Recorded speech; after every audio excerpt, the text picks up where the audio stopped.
Ladies and gentlemen, coming to you live from the Lucky Dog studio in a hidden location somewhere in the upper Midwest of the United States of America, it's a brother making his own way but with all the wrong opinions.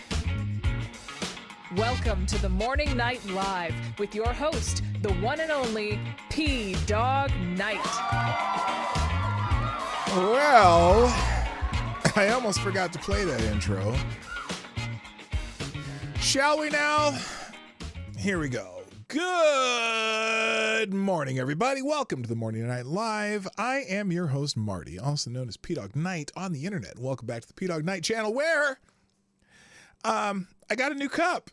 Today's coffee is brought to you by none other than Johnny Cash. This is a cup Lady Boomer brought me back from Nashville. It's really cool. It has a little guitar for the handle.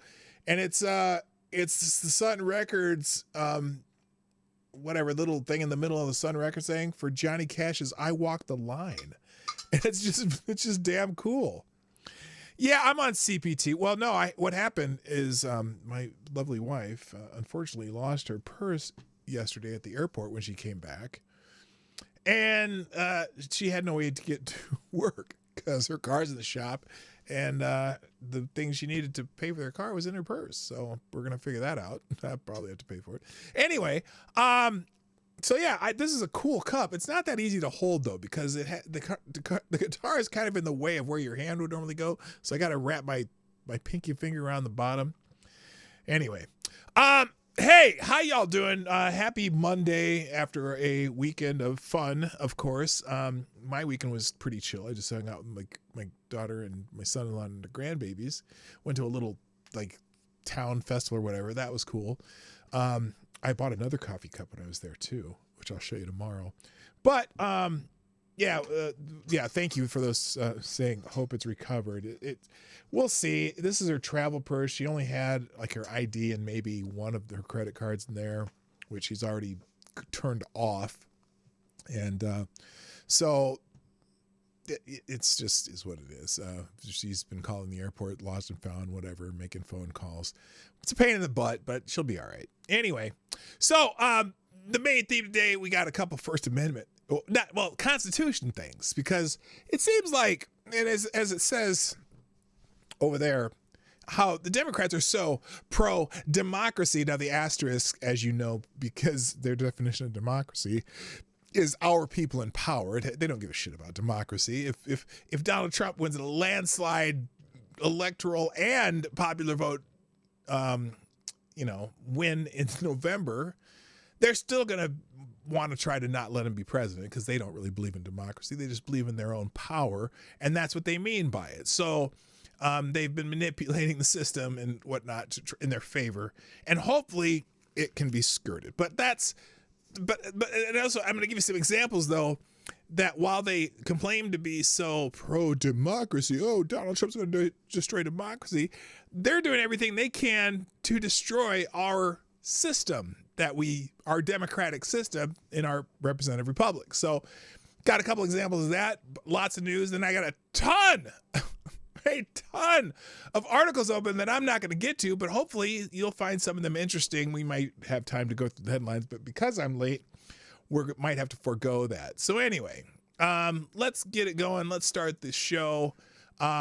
First in the chat today is Patio Furniture. What? Patio Furniture gets the bell today.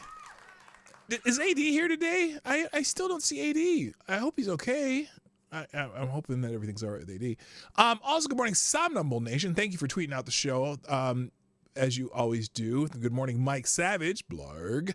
Attack Alpaca's in the house. Ravon Harris, what's up? Good morning also to Renee Mayette. Late and rackets. What? I don't know what that means. I don't know what the rackets. You mean like Rakita rackets? Anyway. Also, Jonathan Peterson makes a live appearance. It's nice to see you. Also, good morning, Nomad, formerly known as MC. That's why he gets the hammer time. Good morning, Lord Stanhope. I'm scrolling down. Is anyone else here? Johnny Boomer Tech, of course, is here because you're right over there, Johnny. Also, good morning to Shrapnel. Simon Wilkins, Trip Your Liberty, what's up, my brother? And Rick Ashburger. Did I already say Rick Ashburger? I don't know if I did or not, but I am now. So there you go. So far, it says there's only 16 people here, which I can understand. I'm late and all that stuff. But there's only 6 likes, and that's the problem. Ladies and gentlemen, the Morning Night Live is brought to you by you, the viewer of the Morning Night Live. Please hit the like button, share the stream. That's the most important. Thank you, by the way, again, Somnambul Nason. I think let's see, who is it? Mr. X51 retweeted my tweet of the show. I appreciate that. Share the show. Damn it. And Jonathan Peterson shared it on X. I don't see it, but I'm sure it'll pop up there anyway. And so, let's get some people here. I'm going to start doing some stuff on X to grow that platform, and then maybe this one too. But, you know, I've been doing this long enough where I shouldn't have more than, I should have more than 2,000 subscribers here. I should have more than, 1,800, whatever I have on X. I've been on there for 12 years. And so I'm going to actively try to get subscribers now. So we'll see how that works. Or at least people to watch, that more people to talk to. You can make, honestly, I love it when liberals come on in the chat and stick around. Like Mike, Mike's annoying, but Mike's a good dude. I mean, he's, you know who I'm talking about, Liberal Mike. And we had the other one the other day that came by, and I don't mind having people disagreeing with me. I like that. So anyway, let's get started. Congrats, I guess, on 12 years on X. Yeah, I know. I guess.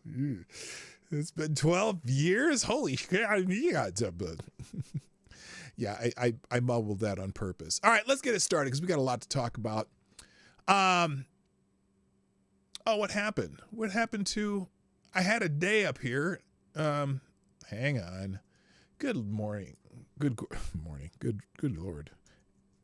Let's go just happy. Let's see what happens here when I do happy. Let's find a day. A lot of happy Mondays. Let's see. I'm scrolling. I'm just gonna make one up if I have to.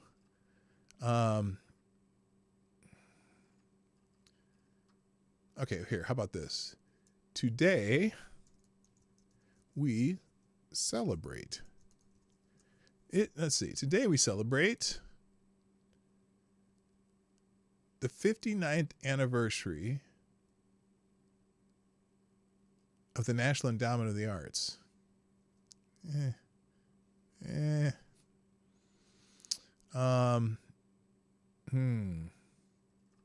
Someone celebrating the Lions victory. Oh, today is yeah, that's right. It's today.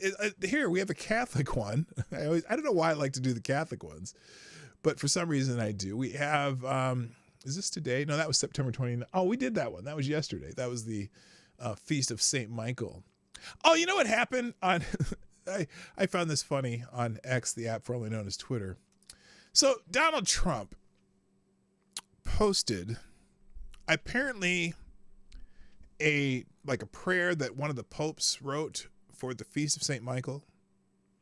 And it was something about, protect us and guard us and something, from violence and evil, whatever. And Robert Reich, the little lawn gnome, who claims to be an economist, and he's really just a left-wing douche nozzle. He, here, let me see if I can say it. Robert, maybe, I hope, you would think by now he would have deleted it, but I'm going to guess he doesn't because he has no shame. Where is it? Where is this douchebag? Because here it is. Okay, here it is. This is embarrassing. What an idiot. Here, I can just post that there. So yesterday, Robert Reich, the lawn gnome, formerly Clinton advisor, said this: Trump increasingly suggests that he is God's chosen instrument of wrath and that his opponents are evil spirits to be cast into hell. Uh-oh. And he adds, if you don't find this terrifying, you're not paying attention. And he posts a repost or something of Donald Trump saying this. Saint Michael the Archangel, defend us in battle.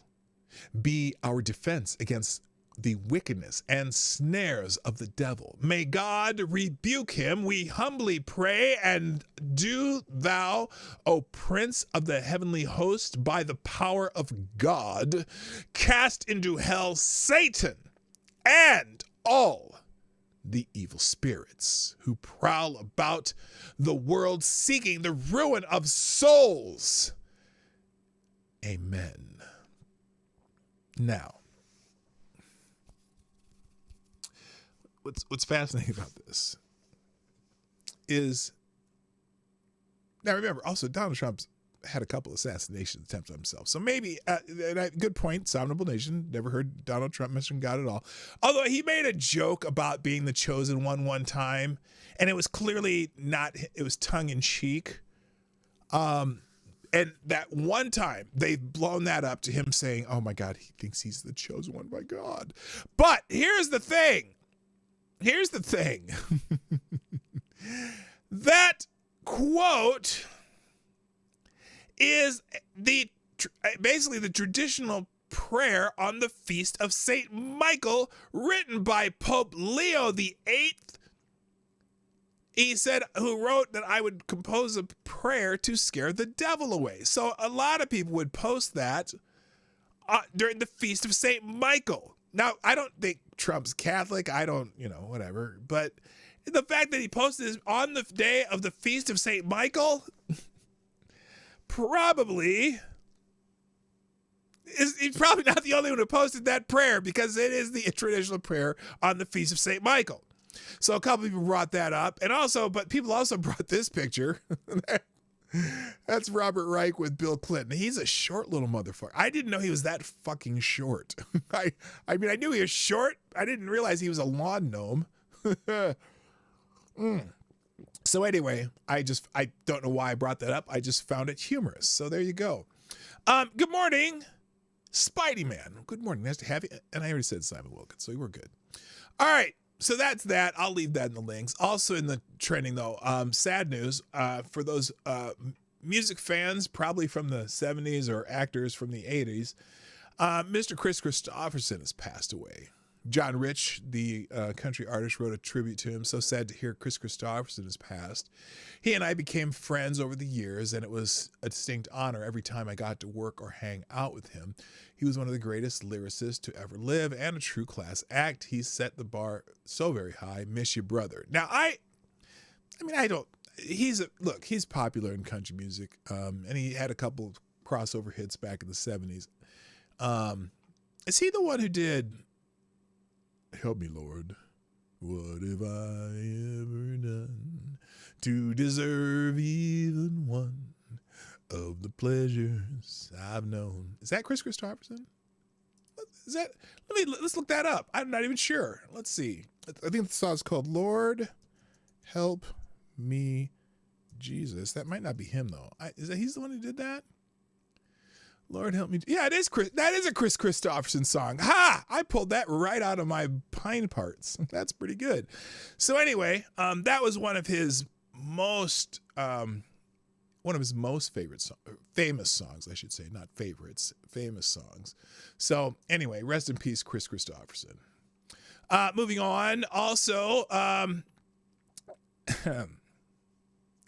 y'all know where I live, right?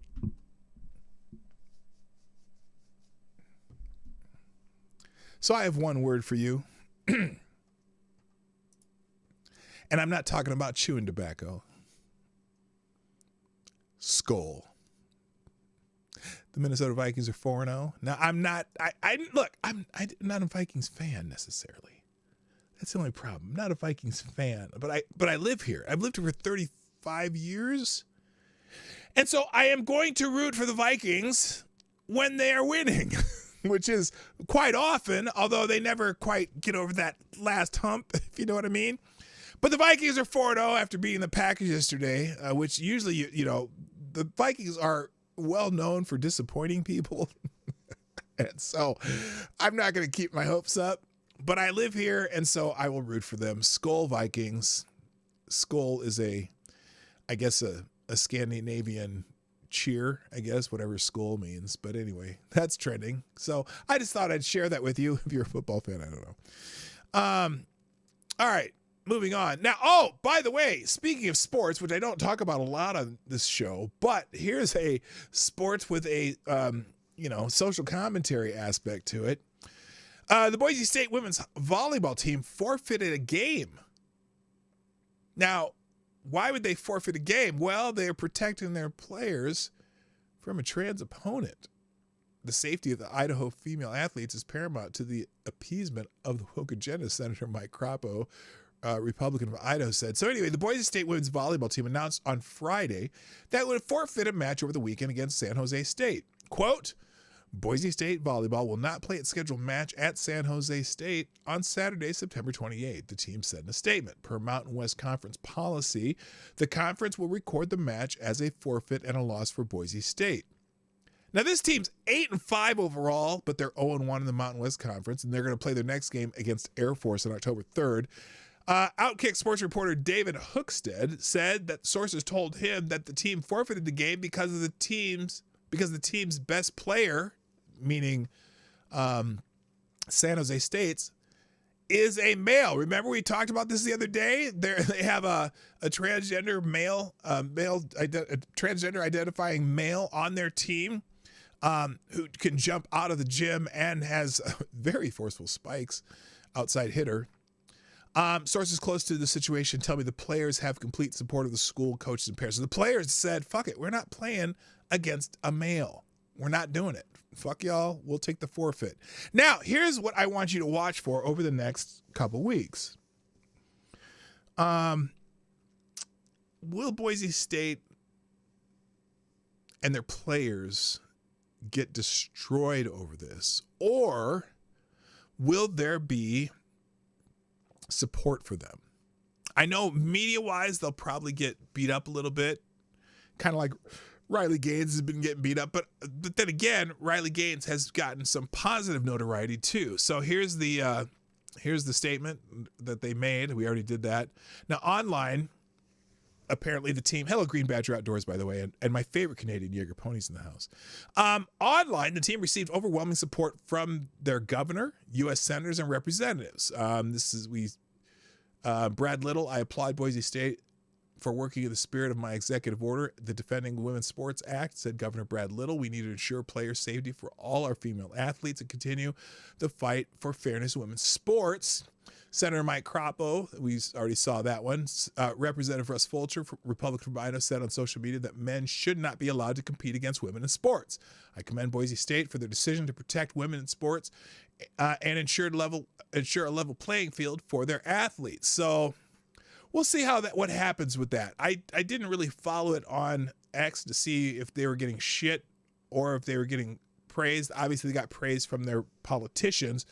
I got a feeling, though, there's going to be a few activist types that are be like, oh, that's so transphobic. There's no difference, whatever. So FTG to the activists.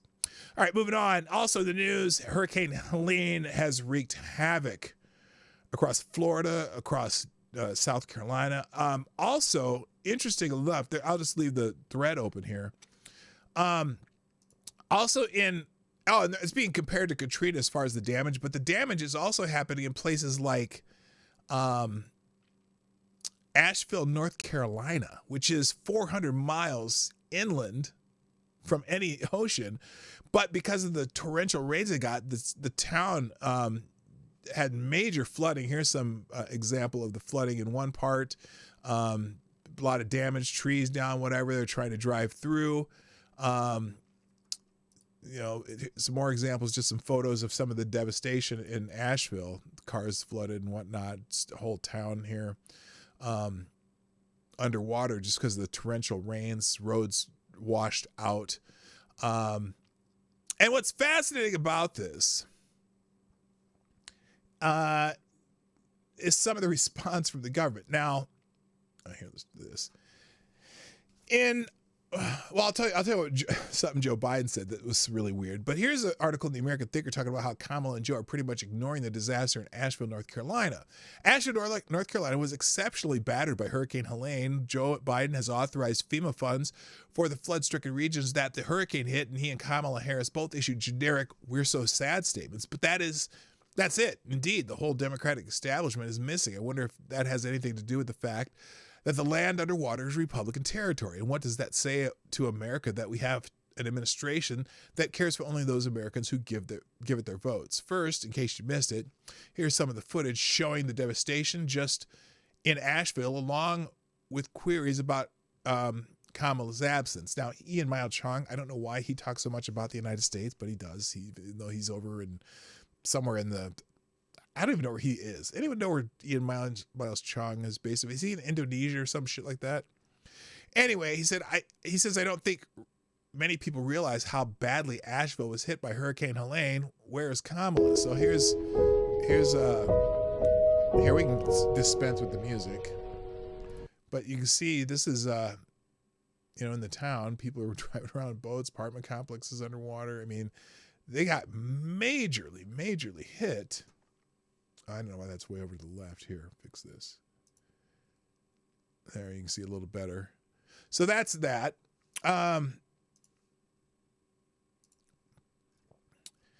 again, the entire city of Asheville is underwater. People are using Starlink, thank you, Elon Musk, to let their loved ones know they're alive. And the media is not really talking about it. Whereas Biden and Kamala, this is the city.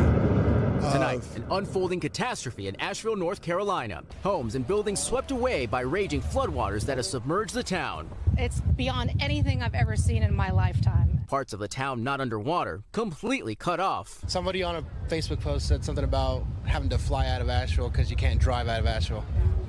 That extreme. Yeah. With no power and no cell service, crowds formed outside this hotel, one of the only places in town with working Wi-Fi. We've been just trying to get on as much as we can and either get an email or a text out and just let everybody know that we're okay. We met up with Cindy Tran, her forever home, a self-described oasis, ravaged by the cresting French Broad River nearby. The water came up so quick, halfway up to the second floor. We thought the way it just kept rising so fast, it was going to get to the second floor, so we had to get out. A similar scene in the town of Chimney Rock, virtually wiped off the map by floodwaters. Chimney Rock's gone. Whoa.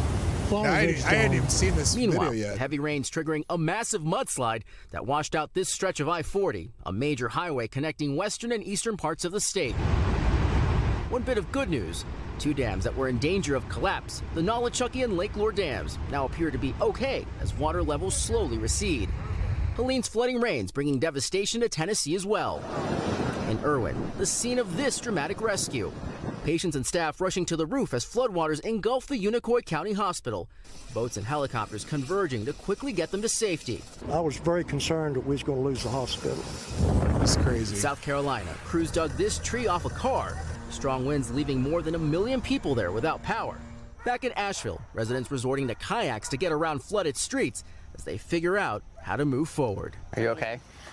I will be. Every now and then. I was fine yesterday, believe it or not, but now, like today, things have been settling in and I just can't stop crying. Although the water has started to recede, the damage is already done, and with more potential rain in the forecast, people here just don't know how much more they can take. Okay, so that's the situation. Now that's basically that's in kind of in the Appalachians. Appalachia's trending because of that. There is, and again, a lot of people who aren't familiar with Appalachia do not understand that evacuation was not an option for many people for financial reasons. The fact that they're not prepared for floods like they are in Florida. This doesn't happen, but they got so much rain from that hurricane that it's amazing. Now, there's FEMA's also trending because of this. Now this is fascinating because someone brought this up. FEMA, in case you're wondering why the response to Hurricane Helene has been a disaster, FEMA's goal, number one, is to instill equity. Whenever you hear the word equity, what do we do, class? Huh? Run. Their equity as a foundation of emergency management. This is real. This is an actual slide from FEMA. Goal 1, instill equity as a foundation of emergency management. Now, one thing too, though, is the people aren't necessarily waiting for FEMA. Someone here says my wife's cousin has two of the four flatbeds. He's going to Asheville this week loaded with pallets of water. If you have a truck, don't wait on FEMA. Go to your local Walmart. Ask them to donate items such as diapers, blankets, etc. Cut through the red tape. All hands on deck. That's American spirit stuff right there. I mean, people are going to be helping from all over. I'm sure there's going to be. Here's what I want you to do, though. Be careful when you hear people asking for money, like an organization is going to help this and help that. Be careful who you donate to. It's just, there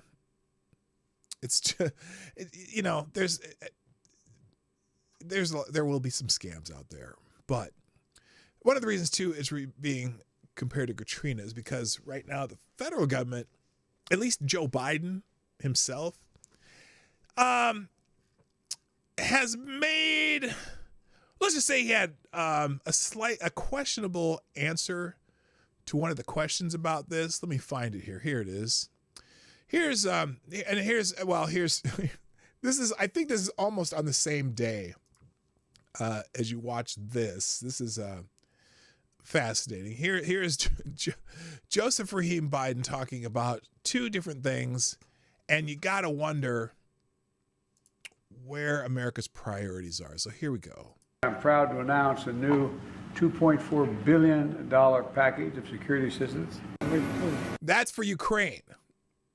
They just announced $2.4 billion, another $2.4 billion with a B dollars for Ukraine. But then they ask him about, are there going to be more resources for Florida for these hurricane-stricken areas? We've given them everything that we have. We're on the ground ahead of time. What he's saying is we've given him everything we have on the ground. Now, there's one caveat I'll make after I finish this, but listen to the question and his answer. So we're working hard. Are there any more resources the federal government could be giving them? No, we have pre-planned a significant amount of it, even though they... Is there any more resources the federal government can be giving them? His answer is no. Now, I'll give you the caveat here, though. The caveat is, he says we've given him everything that we've prepared for, and that the governor of Florida has not asked them for anything else. Now, part of the reason the governor of Florida hasn't asked them for anything else is because the governor of Florida, Ron DeSantis, was well prepared for this, and Florida is actually offering other states help. He's got people mobilized in Florida already, and he's already offering help in other states. So,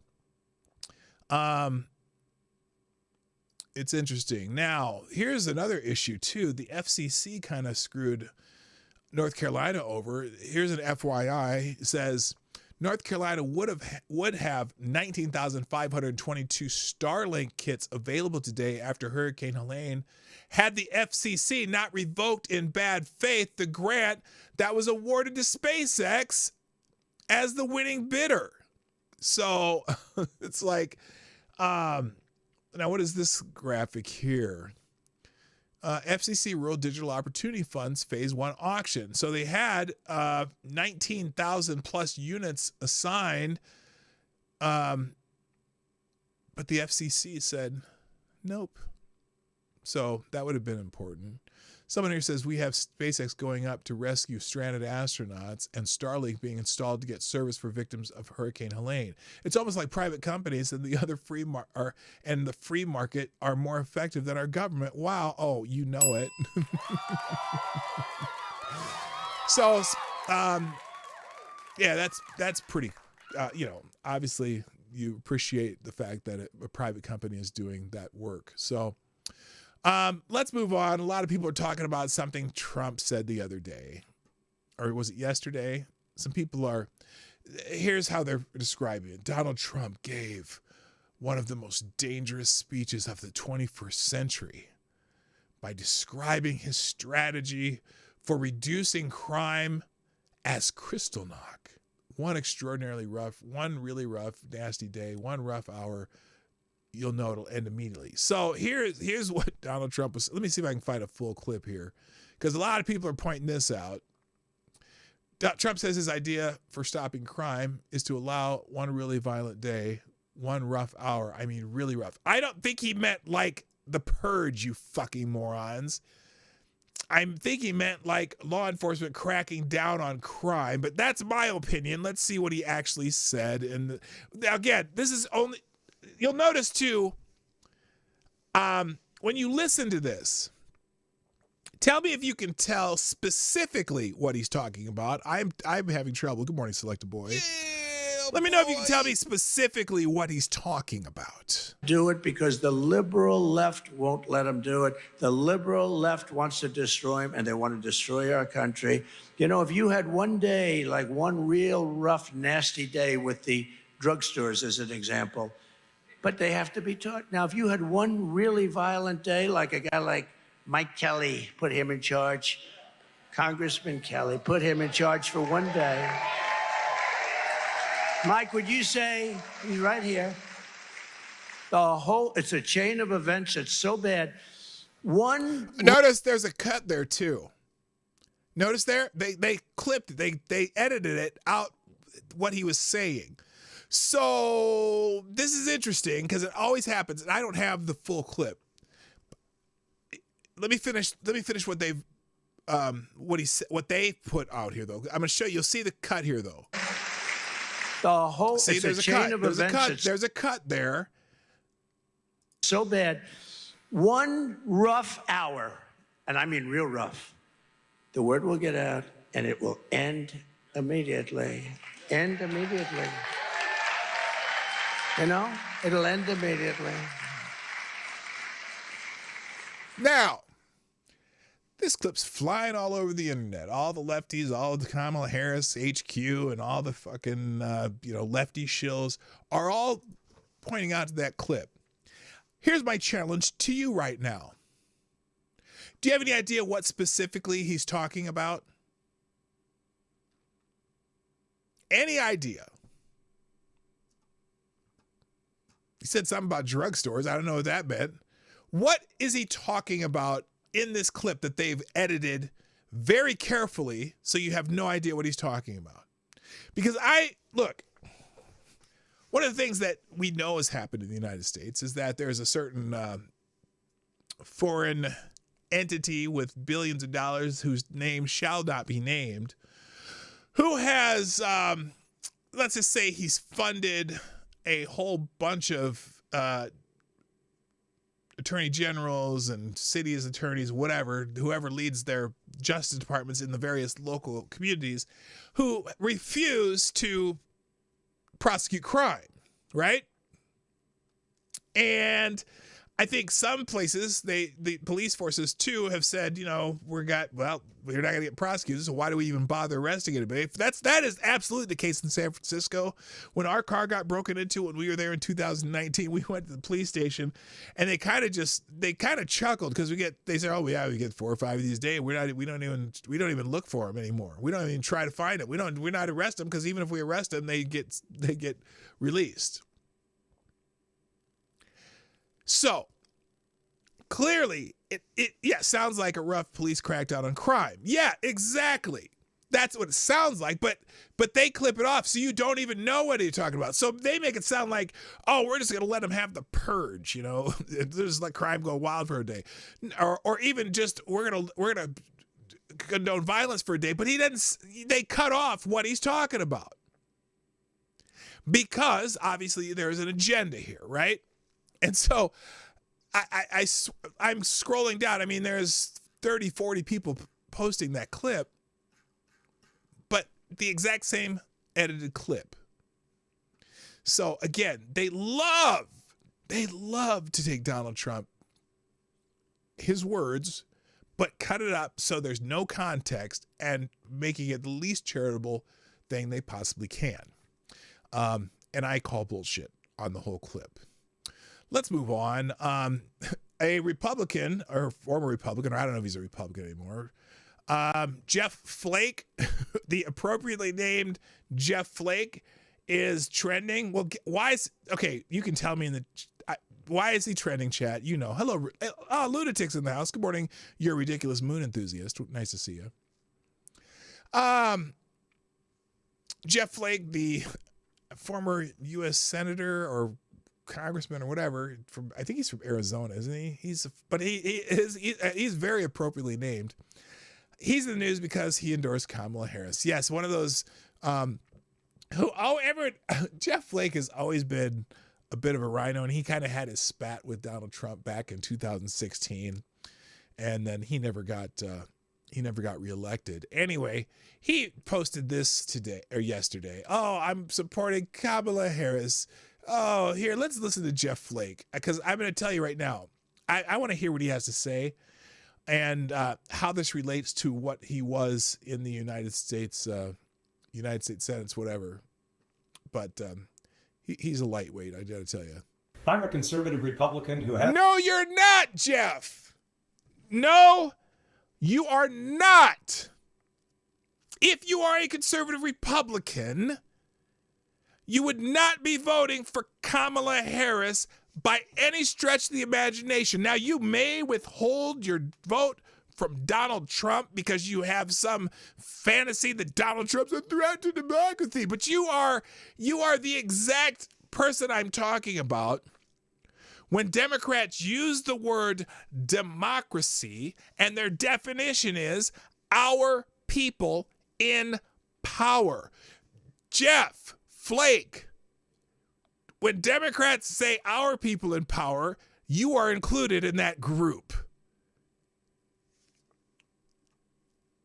I'm going to let you finish. I have the honor to serve my home state of Arizona in the United States. And you got voted out in your home state of Arizona, douchebag. House of Representatives and in the Senate Yay! for nearly 2 decades. Yes, 2 decades too long. Trust me.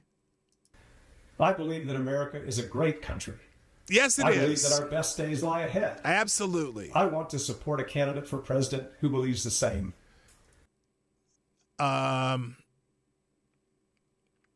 Let's see. What's the theme of one? What's the guy with the funny hair? Make America Great Again. That sounds like someone looking to make America great again, and that means our better days ahead. That sounds like that, but anyway. I believe that we don't have to agree on every issue or policy. You don't agree on any policy with her, in theory, but apparently you've changed your mind. But that we should use the political process created by our founders to debate and to persuade, not disparage or demonize. And let's see what he does here. Remember these words. Use our what? What do you say? Where is it? To debate and persuade, not to disparage or demonize. Okay, that's what he said. Or demonize. I want to support a candidate who understands that political opponents are our fellow citizens, the loyal opposition as our parties once knew each other. Really? Have you? I'm pretty sure that a lot of those people on your loyal opposition talk shit about Donald Trump all the time, but I'm gonna let you finish. Not the enemy. Having spent the past 3 years overseas as a United States ambassador, a good place for you. Go. Seen up close that we have very real enemies. Right, the way he was appointed by Joseph Rahim Biden because he's just complete mush. Jeff Flake is just complete mush. In fact, where is Jeff? Anyone know where Jeff Flake is an ambassador to? Probably not someone that. Well, let's find out. Let's see. Where's Jeff Flake the ambassador of? Let's look that up. Jeff Flake.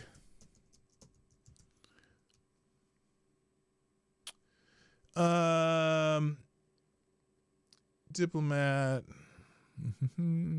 Yeah, isn't it ironic? Isn't it? I don't know if it's ironic. Isn't it fascinating? Oh, Jeff Flake is endorsing the candidate that appointed him to be a U.S. ambassador. Where's he? A U.S. ambassador to Turkey. Oh, well, there you go. that's just as appropriate as Jeff Flake's name, because he's quite the turkey. Anyway, I'm dating myself. Anyway, let's Jeff Flake finish. Ambassador Turkey is abroad. We also have vital and indispensable allies. I want to support a presidential candidate who understands and appreciates the difference. Bitch, we need our allies to be better allies too. And I understand why Donald Trump has said, hey, look, y'all, we cannot carry the entire burden of the world. And so Donald Trump says some of these other allies who benefit from the fact that our military protects their asses to just step up a little bit. We need some help because our plane is going down and we want to put our air masks on before we put them on you. What's that called, people? America First. That's what America First means. We put on our mask before we go to help everyone else, because otherwise we will die in the process of helping them.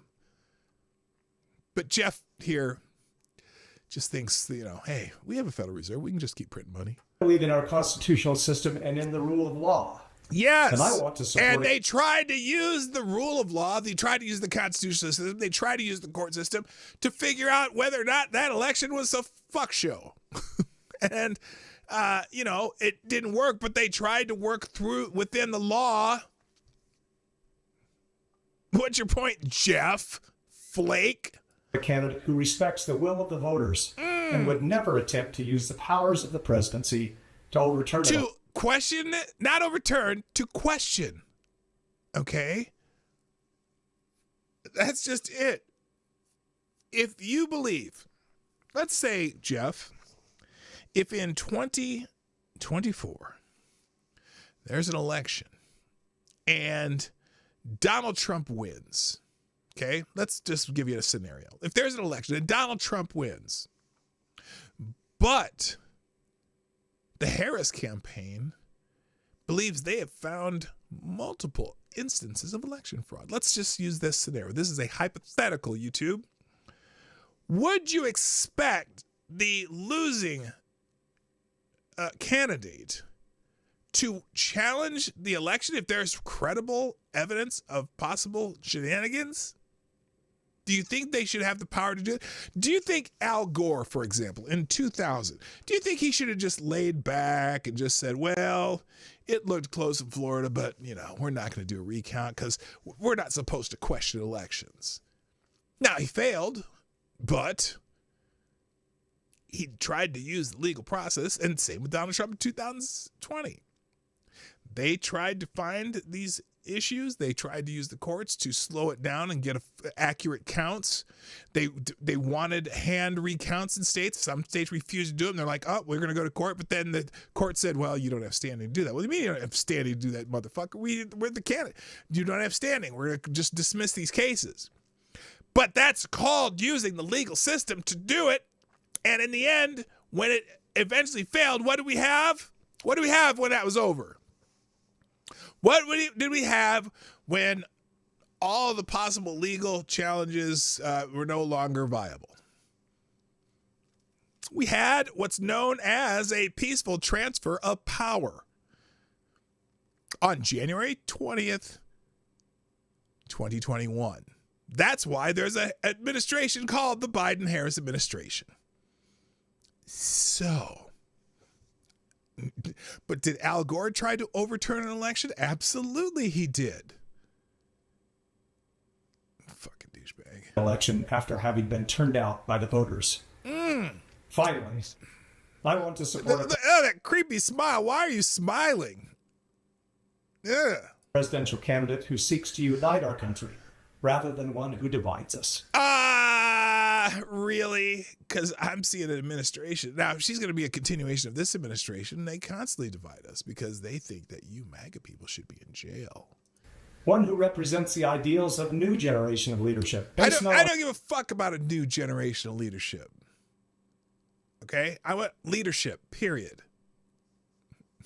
Because this particular new generation of leadership does not want to be burdened by what has been. But if you're not burdened by what has been, how are you going to know what didn't work? Are you just going to keep trying shit that didn't work? Just a question, because there's a lot of places that are going to try some of the shit that have already tried some of the shit you're going to try. It didn't work, but you're going to keep trying it because you're unburdened by what has been. On grievances of the past, but hope for the Not future. grievances of the past, mistakes and fuckery from the past. For all of these reasons, I'll be supporting Kamala Harris for president. Oh, so you're not a conservative because they're the farthest thing from it. Good morning, Reaction Puerto Rico. Walls for vice president. I served with Kamala in the United States Senate. Who served who? Oh, damn. That was wrong. That's not what I meant. I've also served with Tim in the United States House of Representatives. Did you now? I know them. Really? Because Tim's unrecognizable right now. He was a dour sourpuss, kind of grumpy old man while he was not that old, but you know what I mean. And now all of a sudden he's Mr. Cheerleader jumping around. People in Minnesota don't even recognize him right now. I know firsthand of their fine character and their love of country. Yeah, whatever.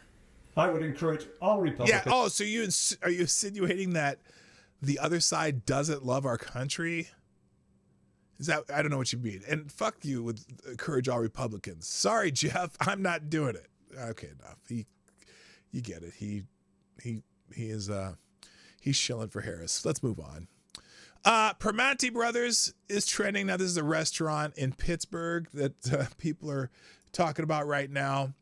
Apparently, people are calling for a boycott of this company, Primanti Brothers, and because they refused to let J.D. Vance in to greet his supporters. What followed is a full-out call to boycott the restaurant's owners, Authentic Restaurant Brands, and their affiliated restaurants. Despite the manager's insistence, they would call the police if Vance entered. JD handled it with class. Last month, Primanti Brothers kicked out all of their patrons, brought in paid actors when Kamala Harris was visiting their restaurant. Brands owned by Authentic Restaurant Brands are Pollo Tropical, PJ Wyland, Mambo Seafood.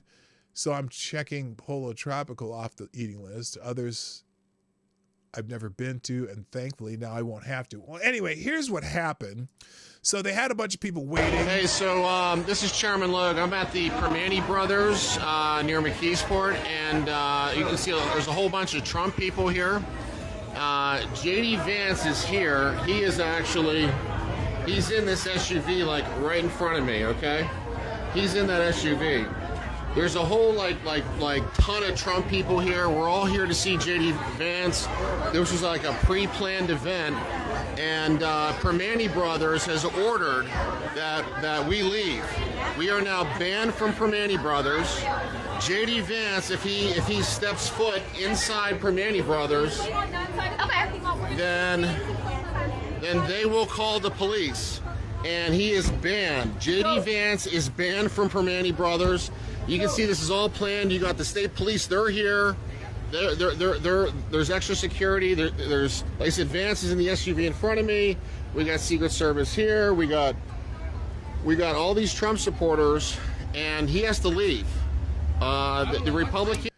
So, needless to say, that's a little messed up, right? Here. So we're gonna move on. We're gonna move to this slide now. So here it is. Diners tear into Kamala Harris campaign for kicking them out of Pittsburgh restaurant to bus in their own crowd for a campaign stunt.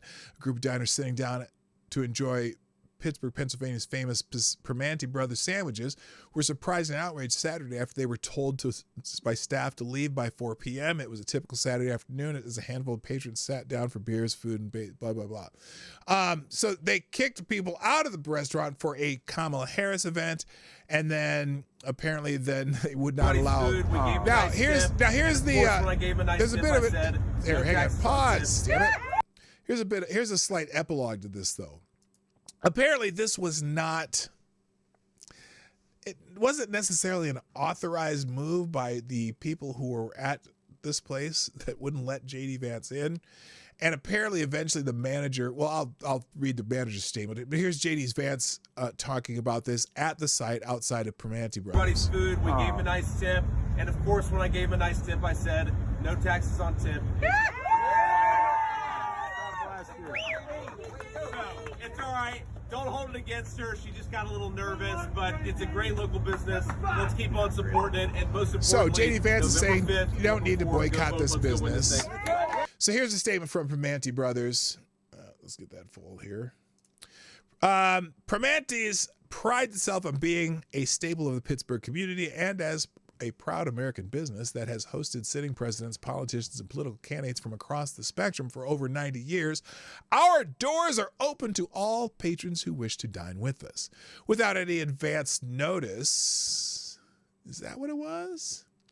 Today's campaign stop caused some momentary confusion for our staff. However, Senator Vance and his team were welcomed into our restaurant shortly after and engaged with our guests inside. And on the property, Senator Vance's supportive comments that our manager got a little nervous given the Secret Service, police, and crowd accurately reflect the nature of what occurred. And we are glad it was resolved quickly. So they say they resolved it quickly. Some of the people were still mad about it. But that's, if you see why this particular restaurant is trending, that is it. Next up. I'm going to play this next one without commentary. I just want you to listen very carefully. This is the President of the United States talking to some reporters. Apparently he's on the getting ready to get on a plane or something. It looks like he's at a tarmac. Here is Joseph Rahim Biden, the President of the United States, the absolutely mostly coherent and mentally sharp and focused President of the United States. Listen very carefully to what the President says, and hopefully you can hear what he's saying. Mr. President, will you deploy more U.S. troops? Oh, by the way, I forgot to give you a little premise here. So there were some Israeli airstrikes in Yemen on the Houthis. The Israelis have been taking out Houthi positions that have been firing on ships in the Mediterranean. And also they in Lebanon, they killed a major Hezbollah leader, like demoralizing major Hezbollah leader, whatnot. So there's a lot of activity in the Middle East. Israel's going after these people who are trying to kill them. So that's the context of these questions by the reporters. Mr. President, will you deploy more U.S. troops to the Middle East? Mr. President, has Netanyahu gone too far? Any comment on the strikes in Yemen, Mr. President? Both sides have got to settle the strike. Support the collective bargaining effort. I think they'll settle the strike.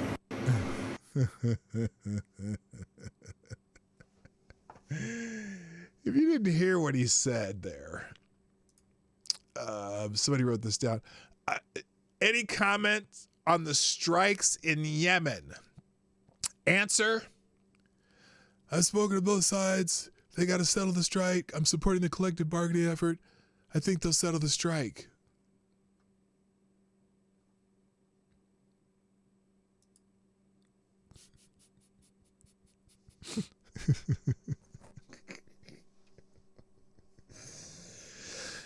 I'm curious, okay?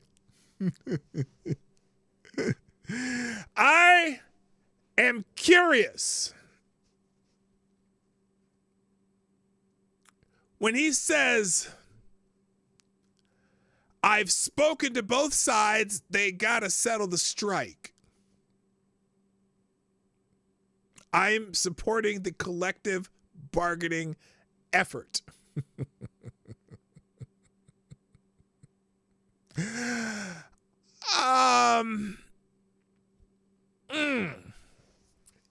On the strikes in Yemen,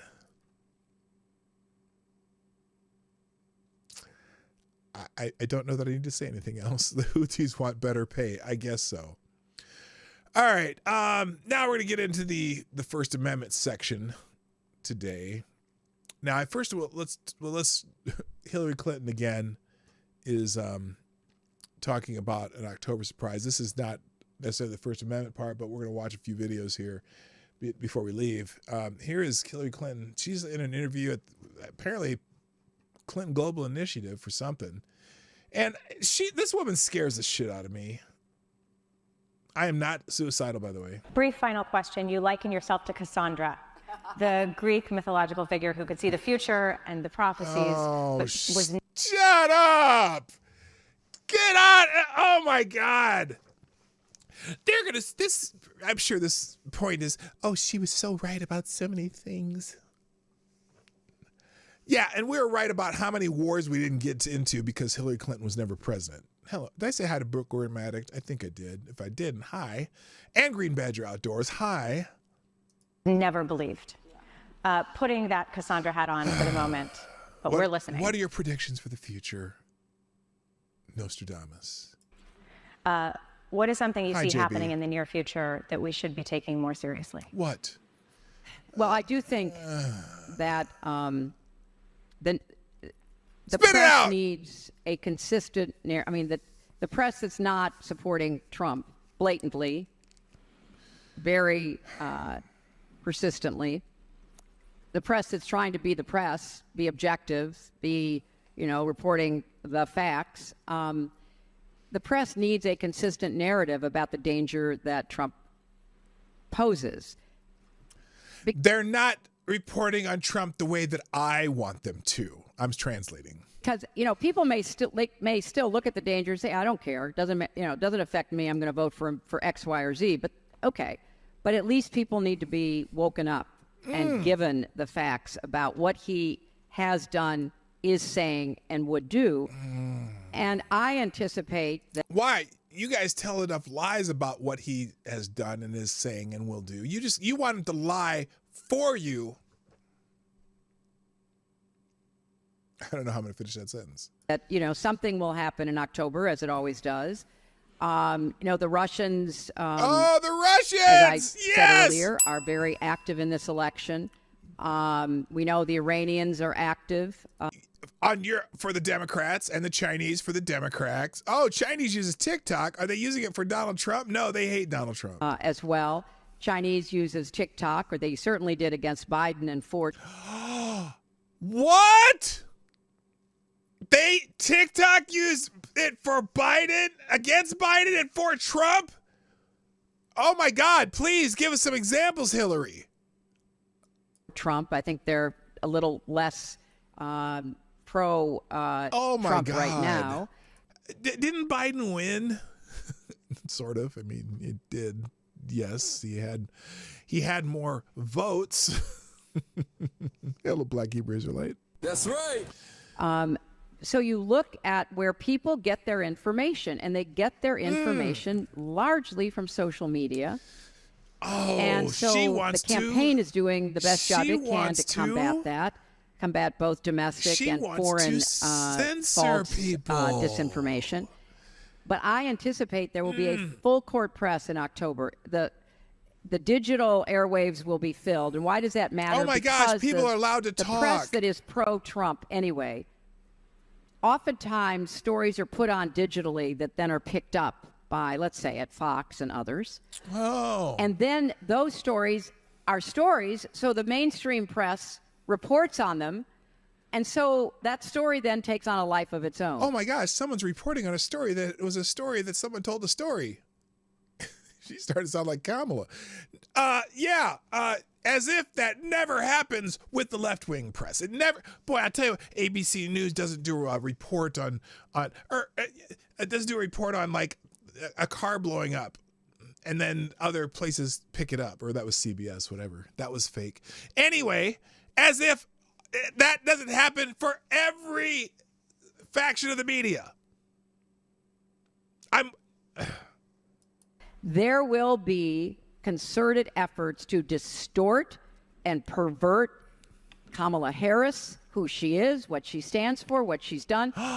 So does that mean that there's going to be a Steele dossier for Kamala Harris like there was in 2016 for Donald Trump? Where did that come from? Oh my God. Oh, that was you dumb bitch. Look, the crazy story about me running a child trafficking operation out of a basement of a pizzeria. Don't laugh. Don't laugh. Oh, the crazy story about Donald Trump colluding with the Russians and having hookers piss on a bed that Obama slept in. Don't laugh. Don't laugh. It was a huge story. Oh, it was a huge story. Remember the peeing hookers? Yeah. Turned out to be bullshit that you, in fact, you paid for that story to be written. And it got one young man in North Carolina to get in his car with his, assault rifle and drive up to liberate these non-existent children and shoot up a pizzeria in Washington, D.C. This is weren't you guys friends with Epstein? They got a couple of details wrong, but oh boy. Dangerous stuff. Yes. Yes, it could cause a $40 million investigation by the FBI that turns up nothing. Oh my. It is. It's online, often on the dark web. It migrates. On the dark web. Or it originates with a foreign spy who gets information, gets some fake information from the Russians, and then you hand it off to shitheads like John McCain and whatever who, I should be reporting this because this looks so real. And then you get a $40 million investigation on a president of the United States. Fucking brilliant. By the pro-Trump media. It's then reported on by everybody else. And then you have Rachel Maddow talking about it for 7 fucking years. Which makes sure it has about 100% coverage. And people believe it. And people believe it, right? There's people who believe still that Donald Trump is a Putin puppet. That Donald Trump is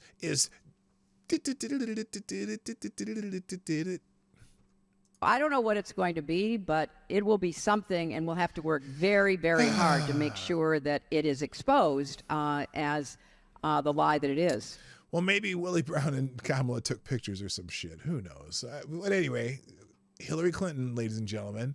Now, that brings me to John Kerry, because there seems to be this weird thing about Democrats and the left and the establishment people who, especially the ones who hate Donald Trump, because it's not so much. Well, actually, let me just say this. So Joe Walsh, not that Joe Walsh, but the Joe Walsh that I always talk about in this show.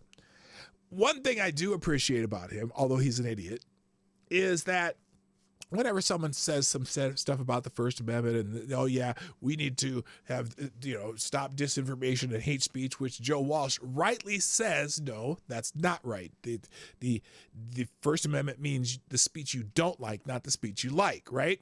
He's right on that, but then he's still going to, pushing everyone to vote against Donald Trump and for Kamala Harris, who is the most likely to want to curb your rights to express yourself in certain formats. But then we get to John Kerry here, who was at apparently a World Economic Forum event again, talking about the dearth of climate, the scary climate change, and lurch over here. So here's John F. Kerry, as in John fucking Kerry, talking at a forum, talking about, something that's impeding apparently their progress, their needs here. So listen to this bullshit. Hello, Special Can Acid. How you doing? And I think GDSOB's in the house too. Right on. Wait, the PP dossier was literally a literal 4chan troll campaign that was memed into reality. Yeah, I'm just saying. Yeah, it was. So here's John fucking Kerry, and I just think that, there's more to this story than is possible. And I think the dislike of and anguish over social media is just growing and growing and growing. Oh, the dislike and anguish over social media. Now, whose has a very strong dislike and anguish over social media? Oh, the politicians who thought they were the arbiters of truth, like John fucking Kerry. And it's part of our problem, particularly in democracies. Oh, it's our problem? In terms of building consensus around any issue. Oh, we have to build consensus? Is that what we're doing? You mean nobody can question your assertions of doom and gloom coming? We must build consensus and never have dissension. It's really hard to govern today. Huh. You can't, there's no, the referees we used to have to determine what's a fact and what isn't a fact. We're on 3 networks. That's all we had. Nobody else could have a voice. You didn't have any way to really communicate with large numbers of people. Now there's lots of people who go out and fact check and do, field tests and look at things and see things from a bunch of different angles. And they see something different, and that pisses you off. You want to have Project Operation Mockingbird. You want Operation Mockingbird telling the people what to think, so that all the networks are telling you the same thing. We can't have these dissenters. Hello, number one. These dissenters. No. And what is impeding us of having a single source of information called John fucking Kerry? Kind of. Been eviscerated to a certain degree, and people go and people self-select where they go for their. Oh my God! People get to choose who to believe and what they want to hear, and maybe they get. Oh my God! I'm getting the vapors just worrying about the fact that people are allowed to choose. News or for their information, and then you just get into a vicious cycle. Oh so gosh, it's really, vicious. really hard, much harder to build consensus today than at any time in the 45, 50 years I've been involved in this. And there's a lot of discussion now about how you curb those entities. That's an interesting choice of word. How you curb those entities? How you curb? Huh. Now, I think, is that a synonym for stop those entities? Is that a synonym for censor those enemies? Is that a synonym for we're going to put these motherfuckers in jail? Are those synonymous? Oh, wait, but there's an impediment to that. Here it comes. In order to guarantee that you're going to have, some right think. Guarantee that you're going to have right think. Accountability on facts, et cetera. But look, if people go to only one source and the source they go to is sick. Oh, yeah, like John Kerry. And, has an agenda and they're putting out disinformation. Our First Amendment stands as a major block to the ability to be able to just, hammer it out of existence. So our First Amendment is just a major block, as in an impediment, as in it stops us from telling you what to think because, we're always right. Yes. Those vaccinations do great. What you need. Hello, Sapphire Dragon. Welcome to the show. What we need is to win the ground, win the right to govern by. Oh, you mean you need to convince us, and not have other people say, well, I just. I got a better idea. Let's just arrest all those people. That's what he really wants to say. Hopefully, having winning enough votes that you're free to be able to implement change. Now, obviously, there are some people in our country. Well, what if we don't want to change? What if the change turns out to be bad? Do we have to change, John? Seriously. You are prepared to implement change in other ways. Oh, wait. Listen to this again. You got to listen to him carefully, because this little ditty right here, too. This is the problem, what he just said. To implement change. Wait, let me go back farther. The right to govern. Here it is. Listen to this. Now listen to this whole sentence. Winning enough votes that you're free to be able to implement change. Now, obviously, there are some people in our country who are prepared to implement change in other ways. Huh. I wonder what he meant by that. If we get enough votes, we need enough votes to implement change. But there are other people in our country who are ready to implement change in other ways. Huh. That's an interesting way to put it. What does that mean, John? And so that's you're really questioning dangerous. really if democracy can survive unregulated social media. I think democracies are very challenged right now No, they're and have not proved. No, they're not challenged, John. They're just working because we're not being manipulated by a single mindset, by a single controller, like, you know, the government sending out just the government's information. And we have a lot of people out there digging a little bit deeper and figuring out a lot of you motherfuckers are full of shit on a lot of things. And mostly all you care about is your power. Because, John, I don't think that you've curbed your use of your private jet, Mr. Climate Czar. I don't see you flying commercial. You still have, and, well, I don't have a private jet. I don't have one. It belongs to my wife, actually. Yeah, fuck you. Jesus Christ. Proven they can move fast enough or big enough to deal with the challenges that we are facing. And to me, that is part of what this race, this election is all about. Will we break the fever in the United States? Oh, so you're in the World Economic Forum trying to explain to globalists how you want our election to go so it'll be more like how you want it to go. Oh, that's beautiful. Now, it's funny because here's this is something that is very important. And Rand Paul, I believe, said this. I don't know of it for sure if he said it, but that's who's being attributed this quote. And this is a very apropos quote that you need to listen to. And every time you hear John Kerry talking about the Constitution and how they want to do this and do that, let me remind you the purpose of the Constitution of the United States of America, courtesy of none other than Mr. Rand Paul. And that would be this. We should never forget the Constitution wasn't written to restrain citizens' behavior, like those people who speak out of pocket, so to speak, Mr. Kerry. It was written to restrain the government's behavior, particularly the first 10 amendments, aka the Bill of Rights. Those are restricting government's behavior, not the people's behavior. And you need to fucking remember that, you douchebag. All right. I got a little heated there, didn't I? A couple more and then we're going to get out of here. I have tons of articles open. I'm probably not even going to talk about the headlines because I got to get through this other stuff first. So, let's see what was this one? Oh, by the way, just a reminder that John Kerry is pretty much a fucking moron.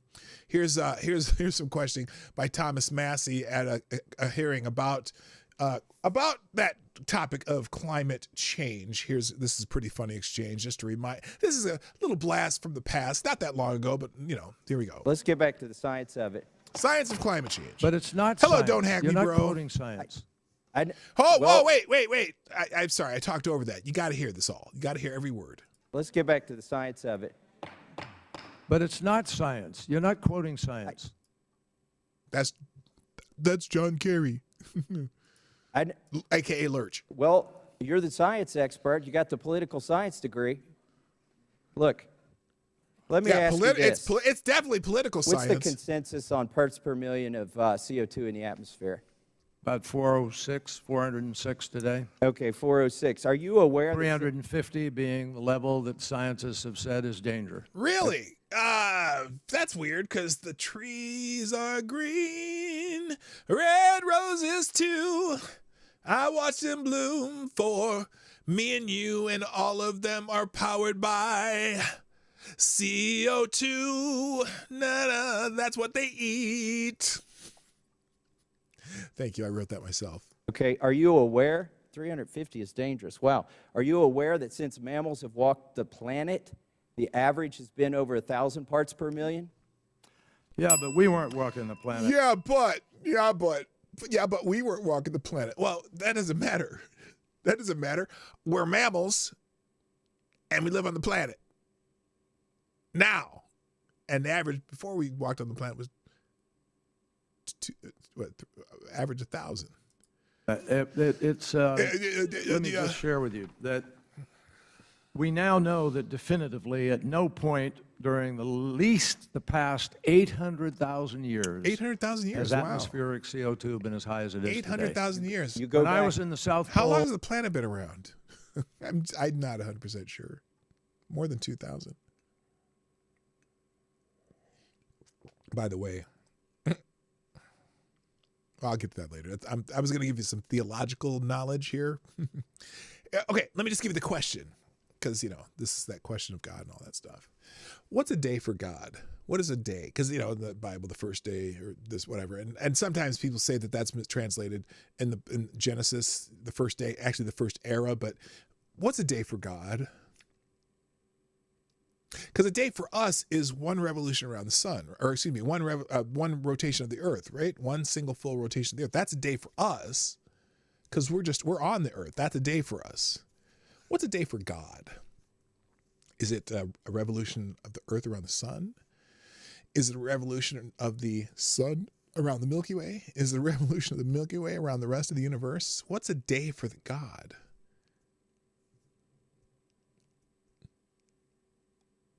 Like, a day for God may be 1 million years for us. Or a day for God may be 10 million years for us. So let's not get caught up on the first day he created this and that, the earth and sky. It may have taken a little longer because we're just a tiny little slow, or actually a very fast moving piece of the universe, even though it feels like, did you realize that the moon travels around the earth at 2,400 miles an hour? Doesn't even look like it's moving up there. That's amazing. Anyway, that's a weird aside. Here we go. When I wasn't at the South Pole. When I was in McMurdo, we couldn't get to the South Pole. I'll go back. 800,000 years has atmospheric CO2 been as high as it is today. Okay. When I was in the South Pole, I think Kamala Harris has been at the South Pole. Oh wait, that's a whole different movie. I wasn't at the South Pole. When I was in McMurdo, we couldn't get to the South Pole because of the weather, Okay. but I was given a vial of air. He's given a vial of air. Wow. They got an entire vial of air. That's a fucking cool story, John. On it, cleanest air in the world. It was 401.6 parts. Cleanest air in the... John. You should be embarrassed for even telling this story. Per million. That is 50 parts per million, already over what scientists say. Well, the scientists, obviously the scientists are wrong, because if it's 400 parts per million and it's dangerous, wouldn't people just be dying in the streets? Wouldn't there already be all these catastrophic events that you've been predicting for the last fucking 70 years? Remember the polar ice caps were supposed to melt by 2013? You remember that, John? That's funny. There's still ice in the Arctic and the Antarctic. Now, granted, I guess some of the glaciers on Greenland have melted, but like when you have a cup of ice, a glass of water with some ice in it, and it's like in a hot summer day, you're outside and that ice is melting, right? And at the beginning, the ice seems like it's melting pretty slowly, right? But as the ice gets smaller, it just seems like it's melting faster and faster. Like, doesn't that make sense for the polar ice caps that have been melting ever since the Ice Age? Remember, global warming, ever since the Ice Age. That's my favorite saying. And the polar bears have died off already. Actually, their population's almost doubled since they said they were going to be extinct. Anyway, I keep cutting this off. This is a good point by Massey after this 50 parts per million thing. 50 parts per million, already over what scientists say. The reason you chose 800,000 years ago is because for 200 million years before that, it was greater than it is today. And I'm going to submit for the record. Yeah, but there weren't human beings. I mean, there was a different world, folks. We didn't Were have there mammals? So how did it get to 2,000 parts per million if we humans weren't here? Because there were all kinds of geologic events happening on Earth which spewed up. Did geology stop? Oh, geez. So, yeah. Are you saying some of this could be coming from geological events and not humans because the humans didn't do it? Did the geology stop when we got on the planet? When we got on the planet? Mr. Chairman, this is just not a serious conversation. It absolutely is serious, and now you're flummoxed because you can't answer the fucking question, John Kerry. He sounds a lot like John Brennan, because I can only do one imitation in that voice. Your testimony is not serious. I agree. When you can't answer the question, that's the best answer you got. I did. Ding. I submit for the record. No, you didn't, an you article called shithead. the CO2.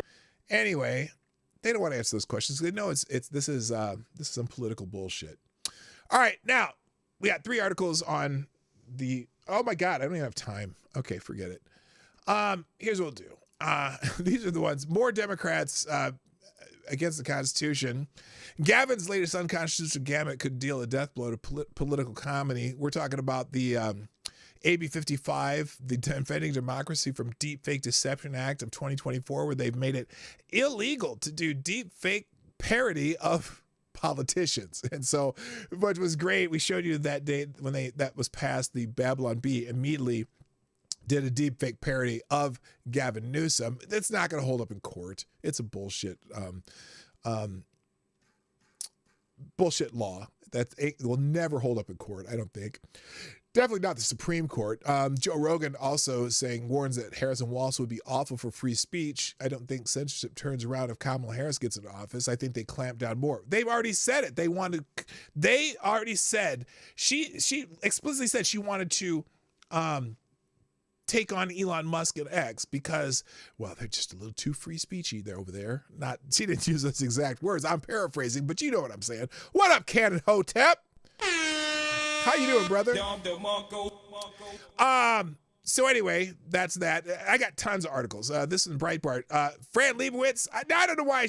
Fran Lebowitz is a photographer, and for some reason, she's some kind of political maven. She's a weirdo, but she told Bill Maher that Biden should dissolve the Supreme Court.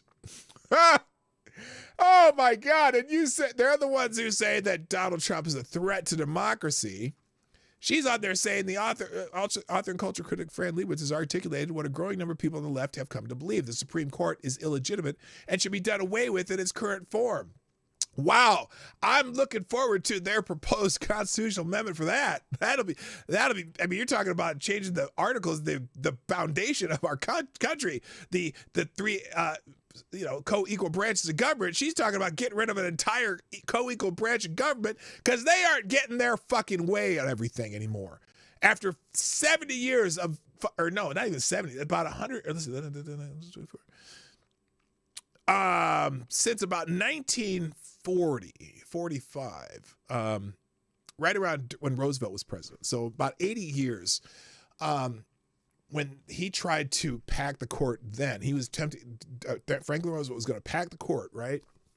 And then he got some appointed, and it's been kind of a somewhat leftist activist court ever since. Now, some things you got to go, okay, they were right on a lot of the civil rights stuff, because if you actually read the Constitution, and we created amendments too to, facilitate the civil rights stuff. But there's a lot of stuff where they just made up shit out of thin air, AKA Roe versus Wade. And that's the one thing that Annie Leibovitz is the most pissed about, that the Supreme Court writing in laws in lieu of a constitutional reason that Roe versus Wade should have been enforced. And so they basically wrote laws out of thin air. And that's why it got overturned. Even Ruth Bader Ginsburg said it should be, it should have been overturned, or could be overturned because it's bad law. So anyway, so this is the liberal mindset. Now we don't like how it's going. We want to dissolve the Supreme Court.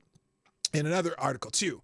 Now this is an article in the New York Post, an opinion piece. Dems can only escape Kamala Harris' woeful record by censoring bad news out of the administration failures. And it's what they're doing in newsrooms across here. They're not going to tell you her failures. They're not going to let you highlight. It's just like they let Joe Biden stay in the basement in 2020. Well, they're letting Kamala Harris slide not only on the failures of the administration, but also the straight up, I can't answer that right now. Just a straight up things that have happened. They're not allowing her to be burdened by what has been. She is the Harris in Biden Harris. All right, I got about 40 other articles open, but I can't even do them today. I got to go. I'm late. So look, do me a favor. Come visit me tomorrow. Bring a friend. Join me on the Morning Night Live, Monday through Friday, around 10 o'clock Eastern. Now, not always. I'm a little late sometimes. But that's it. I got to go. Thank you for joining me. My name is P Dog Knight. And I'm out of here. I'll put the links in the chat. Bye-bye. Hey, this is P Dog Knight, and thanks for watching today on the P Dog Knight channel. If you have an observation or remark you'd like to make about this video or my channel, I absolutely welcome you to write it in the comment section down below. I really look forward to hearing from you. And before you go, if you like what you saw but you're not already subscribed, please make sure you hit the subscribe button and definitely click that bell that pops up afterwards so you'll be notified when I post new videos or when we go live. I broadcast my live show, The Morning Night Live, Monday through Friday at 10 o'clock Eastern, 9 o'clock Central. A special thank you to all the supporters of this channel who share our videos on social media and who make donations through Streamlabs, YouTube, Venmo, and Cash App, which are all linked in the description down below. Thanks again, and until next time, I'm P Dog Knight, and I'm out of here.